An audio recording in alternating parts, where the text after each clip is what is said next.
often do you think about the fact that God knows your future? He sees the pain you will feel, He sees your future joy and your future hurts. People usually have two reactions to this knowledge: comfort or resentment. For those who trust their future belongs in God's hands, there's peace. But for those who struggle to trust God, the future is scary, especially now as we face so many uncertainties in our world. We've been looking at the nation of Judah as they slowly move towards destruction. It's sort of like watching a movie where you know the hero dies in the end. It's that horror movie where the actor walks into an obvious trap and everyone except the actor knows what's about to happen. As the people of Judah were living their lives forgetting God, Isaiah was constantly warning them what was to come. But he also wanted them to know that God's plan to save His people would still come to pass, a light that would pierce the darkness. God saw into the future and knew that the people of Judah would be conquered by the Babylonian Empire. He knew they would be taken away to Babylon and forced to live in captivity for 70 years. History tells us that the Babylonian Empire would eventually fall to the Persian Empire. After 70 years in captivity, God brought forth a Persian king who would help the Israelites return to the Promised Land. Let's look at chapter 46, beginning with verse 3. Listen to me, house of Jacob, all the remnant of the house of Israel, who have been sustained from the womb, carried along since birth. I will be the same until your old age, and I will bear you up when you turn gray. I have made you, and I will carry you. I will bear and rescue you. God called His people to pay attention to what He had done in the past and what He was about to do in the future. As we face the hurdles in our lives, we too need to remember how God has been faithful in His past actions. But remembering is also a group activity. Here's a discussion activity. Encourage members of your group to share stories of times when they knew that God had stepped in and rescued, protected, and provided for them. How hard was it to think of times when God has stepped in on your behalf? If it was hard, I encourage you to take time soon to sit alone and reflect and remember such times across your life.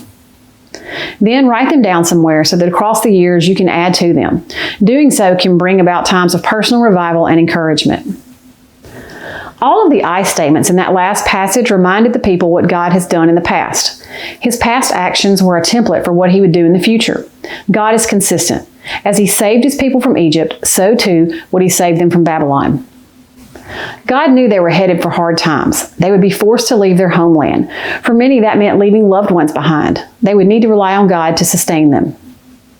He went on to state, I will bear and rescue you. The Hebrew is emphatic. I myself will bear you. The focus of the people needed to be on their God instead of on their situation. Let's look at verses 5 through 7. Who will you compare me or make me equal to? Who will you measure me with, so that we should be like each other? Those who pour out their bags of gold and weigh out silver on scales, they hire a goldsmith, and he makes it into a god. Then they kneel and bow down to it. They lift it up to their shoulders and bear it along. They set it in its place, and there it stands. It does not budge from its place. They cry out to it, but it doesn't answer. It saves no one from his trouble. God asked His people, who will you compare me or make me equal to? The question is almost rhetorical. After all, the whole reason the Israelites would go into captivity was because they were worshiping other gods. Verse 6 through 7 explain just how lifeless and powerless idols really were. The precious metals of gold and silver were used, but they had to be fashioned into a god by a goldsmith. Isaiah was mocking the idea that people would make something and then worship it. Here are a few discussion questions. Why do you think it was tempting for the people of Judah to place their trust in idols? How does that answer compare to our modern-day idols' temptations? By contrast, why is it so hard to trust in the all-powerful Creator God? 2020 has been hard. I think some of the difficulty this year has been because we were all so accustomed to trusting the comfort of our stuff, our routines, our restaurants, and yes, even our gatherings at church. Very little about our everyday lives require us to remember and trust. The Israelites were about to experience extreme culture shock. They needed to remember so they could trust. Let's look at verses 8 through 9. Remember this and be brave. Take it to heart, you transgressors. Remember what happened long ago, for I am God and there is no other. I am God and no one is like me. God called the people to remember and be brave. The command to remember was a call to change behavior as a result of remembering. Sadly, they did not think God could really deliver them, and they continued to turn to lifeless idols. God, in His stubborn grace, once more reminded them of His faithfulness from the beginning. Let's look at verses 10 through 11. I declare the end from the beginning, and from long ago what is not yet done, saying, my plan will take place, and I will do all my will. I call a bird of prey from the east, a man for my purpose from a far country. Yes, I have spoken, so I will also bring it about. I have planned it, I will also do it. God has a plan. Even though we don't see it or maybe even recognize it as it comes to pass, God has a plan, and it is for His glory. His plan required the Israelites to return to the Promised Land, and He used an unlikely source to make that happen. Who is this bird of prey from the east in verse 11? It was King Cyrus of the Persian Empire. After 70 years in captivity, King Cyrus would overthrow the Babylonian Empire and issue a decree that the captives could return to their native lands. Let's read Isaiah 44, verses 24 through 28.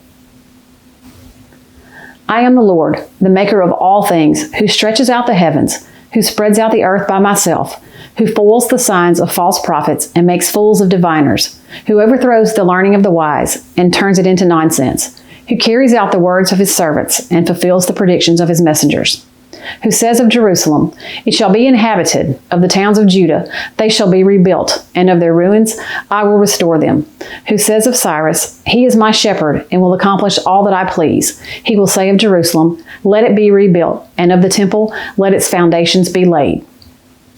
This prophecy would be fulfilled when Cyrus of Persia conquered Babylon and released the Israelites to return to Jerusalem. God knew exactly how He would save the people of Judah, every detail, even down to the name of the man He would use. He knows every detail of every day of the rest of your life as well, because He has plans for each of those days too. Here are a few discussion questions. How easy is it to believe God has important and specific details for each of our lives?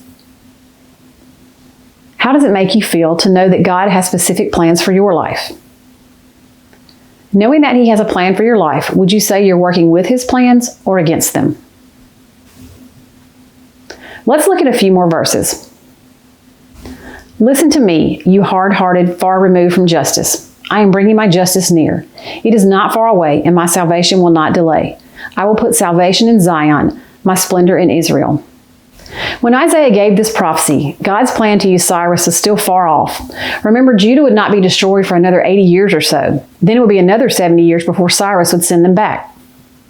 Yet one day, the people of Judah living in Babylon would have been taught the 70-year prophecy, and they would read these words and know that God's salvation truly was near. It would not delay.